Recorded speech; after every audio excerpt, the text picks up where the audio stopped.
I am excited about today's subject because it's a subject that all of us, the whole of humanity, it's been told to us and it's been sold to us. And that lie is called the doctrine of original sin. Now you think about it. The doctrine of original sin teaches that man originally was a sinner. That's a big slap. That's a slap. That's an insult in the face of the infinite. Man, let me go back. Let's look at the term original. The word original means first. So, man was not a sinner. Man was not created a sinner. You are not an original sinner. Get that into your concept, into your mind, into your behind. Because we've been taught all of our lives, you are born in sin and you were shapen in iniquity. That is a quotation in the Bible and was spoken by David. And to understand why David said what he said, we have to go back and dig a little deeper. David was an illegitimate child. His father, Jesse, had gone out and had a sexual relationship with another woman. And so David came about as a result of that. In fact, the truth of this can be revealed when Samuel, the prophet of God, came to search for a king. God sent him to Jesse's house and told him that the king would be there. And so as he went to Jesse brought all of his sons out.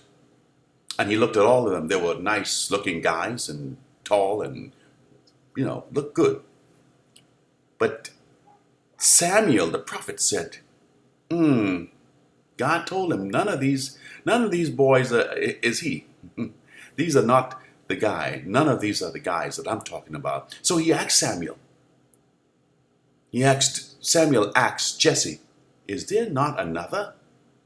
Don't you have another child? Again, remember, he was a quote-unquote bastard. So David was always out in the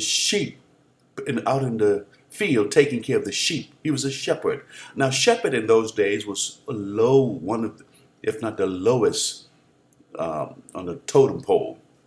He's like being a street sweeper or someone who works a dump truck and something. It was very low in that day. So David was always away from the other brothers. This is part of the stigma that he had. So Jesse said, oh yes, there is another lad. He remembered. So he went and fetched David, brought David to the scene where the prophet was in the house. And immediately God spoke to the prophet Samuel and said, this is a man after my own heart. So David had all of the characteristics of what God was looking for in a man. But the point that I'm making is this. When David grew up and David began to do the same thing, he saw Bathsheba, beautiful woman, taking a bath on the top of a roof while he was a king. He should have been out to war. And he saw her and he said to his servant, bring her unto me. He said, the Lord is my shepherd. I see what I want. Bring her unto me that I may know her. So the servant did as the king instructed. And the king went and laid with her and got her pregnant. You see, generational activity. The same thing Jesse did. Now David is saying, and the prophet Nathan came on the scene well, the baby died as a result also. The prophet Nathan came on the scene and told David what he did was bad, wicked, evil, crooked, corrupt, all of those. So David, when writing the psalm, and he wrote just a whole lot of them, he said in this psalm, "Behold, I was shapen in iniquity. Behold, in sin did my mother conceive me." But man, religious man, has taken that statement and applied it and attached it to all of humanity. That is dumb, ignorant, and stupid. And we have fallen for it because we didn't know any better. And so, now that we know better, we got to understand the idea of original sin is not God's idea, because man was not originally a sinner. God did not create man a sinner. Originally, man was created, in the words of Genesis, everything that God made was very good. So you were created good. You were created, you and I were created very good. You and I were created in the image and in the likeness of the infinite. And this, my dear friend, why we must erase from our consciousness, we must eradicate from our mind that sinful self-image, those sinning self-image, weak self-image, no self-image, low self-image, poor self-image. We've got to get rid of those from our psyche. Begging self-image, sick self-image, unworthy self-image, undeserving self-image, inferior self-image, failure self-image, broke self-image. You've got to get out of that. That is what's been holding us back. Because what you put in your mind will happen in time. If you think of yourself as a loser, you're already lost. If you think of yourself as worthless, then nothing is good. Nothing will be good for you. Because one reason why so many religious people and spiritual people have not experienced all the good that is rightfully theirs is truly because of this concept of not seeing themselves. You cannot be prosperous with a poor self-image. You cannot be successful with a failing self-image. You can never receive your healing with a sick, diseased self-image. You've got to change your self-image. And that's an inside job. Your image. The image is what you see when you look in the mirror. See yourself.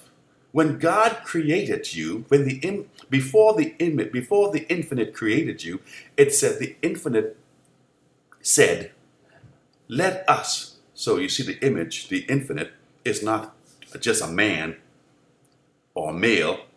The infinite is male and female. Why would you say that, Rich? I'm glad you asked. Because that's what the infinite created. Made them male and female. Let us make man in our image. Let us make mankind in our image. And in the image of God created he them, male and female. God saw you before you were brought forth. God saw how you would look, how you would be.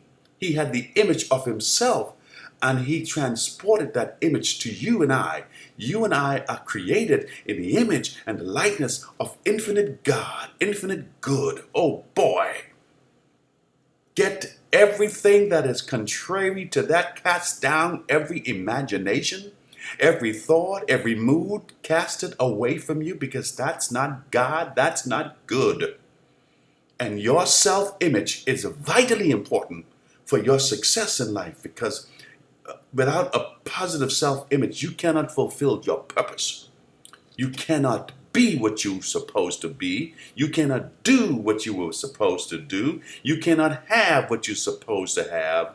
unless and until you accept and until you build and develop and accept your positive self-image of who you truly are. Like the prodigal son who came to himself.